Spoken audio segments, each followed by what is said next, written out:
Okay, and welcome to the lecture on Aristotelian virtue ethics. Now, just to remind you of some things we were discussing earlier, Aristotle's interested in the question, how do I become a good person? He thinks that the question, what makes an action good, is going to be answered by knowing what makes a person good, and then seeing what kinds of actions that good or virtuous people perform.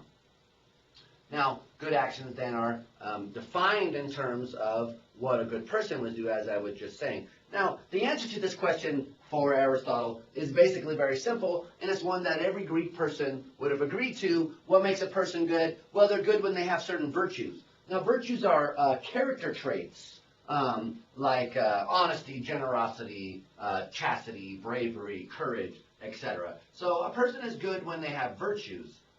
And every Greek would have accepted this basic answer. The Greeks, as I mentioned previously in these lectures, the Greeks almost to a person thought that this was the basic question and this was the right answer. Now, of course, what's distinctive about Aristotle is he gives a basic theory about what it means to be virtuous and, more importantly, how you acquire those virtues, which is of fundamental importance if you think that this is the right way to go.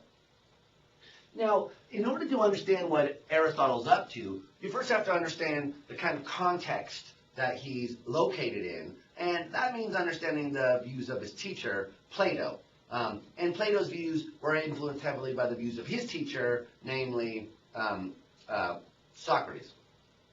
So, Socrates and Plato had argued sort of interestingly, counterintuitively, that no one ever knowingly does evil. So what Socrates thought is that if someone knows what the right thing to do is, then they're going to do it. So the evil person on this view is simply ignorant or mistaken about what the right thing to do is. So let's look at a picture of this. So here's you. You're looking very happy and healthy today. And here's the thing that Plato thought existed. It was called the good. Now, the good is the property that all good things have in common. It is not physical. It's not part of physical reality, according to Plato. It's eternal and unchanging, so it's always the same. What was good in Plato's day, according to him, is good now. And so if a certain action is right, then it's always right. Now, there's also, of course, the other corresponding property, which he calls the bad, and that's also mind independent, subjective, exist outside of our minds, and so on. Now, Socrates thought that people always naturally wanted the good. But because of ignorance, they might aim at the bad. So what is the basic idea that he's getting at here? Well, the basic idea is very simple. Think about even the worst serial killer. Usually what they say is that they were doing something which they can interpret as being good. They were helping the person, freeing them. The person was evil. They deserved to die. It's very rare that they say, yes, I know this is a terrible action, but I did it anyway. Or in other words, that they genuinely aim at the bad. Usually people tell themselves a story, and they're the good guys in the story. They have a justifying reason which allows them to do this thing. So it's not that they want to be bad. It's that they're really mistaken about what bad is.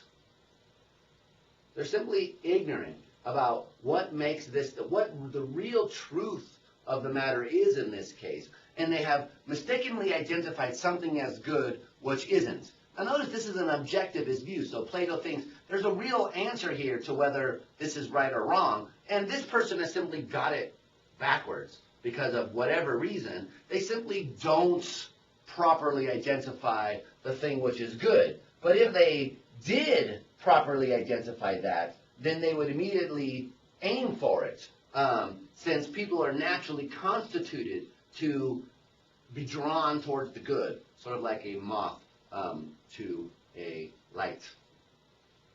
Now, Aristotle denies that this is true.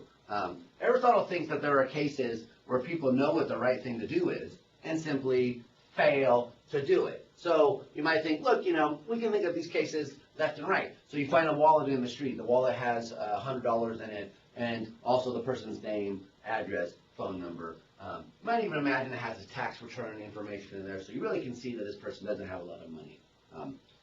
And you think, well, gee, I know I have to give the money back. But for whatever reason, you just keep the money. You want the new video game. You want Modern Warfare 4 or whatever's coming out next. And so you think to yourself, yeah, I know what the right thing to do is here. The right thing is to give the money back, but I'm just not going to do it. Now, if there ever are cases like that, then Socrates and Plato can't be right. So what does Aristotle draw from this? Well, the lesson for him from these kinds of cases of the person who knows what the right thing to do is, but fails to do it, well, the lesson is, for Aristotle, being a good person is not about knowing something, but about performing right actions. Now, so what he does is he makes a distinction between acting in the appropriate way and simply mastering an abstract body of knowledge. What he wants to do is to develop a moral theory that at least allows for the possibility of the kind of person we've described who knows what the right thing to do is, but for whatever reason fails to do it. Now, once you have such a theory, then you might be able to say, well, look, how do you avoid that, right? How can you get to the point where you know what the right thing to do is and do the right thing?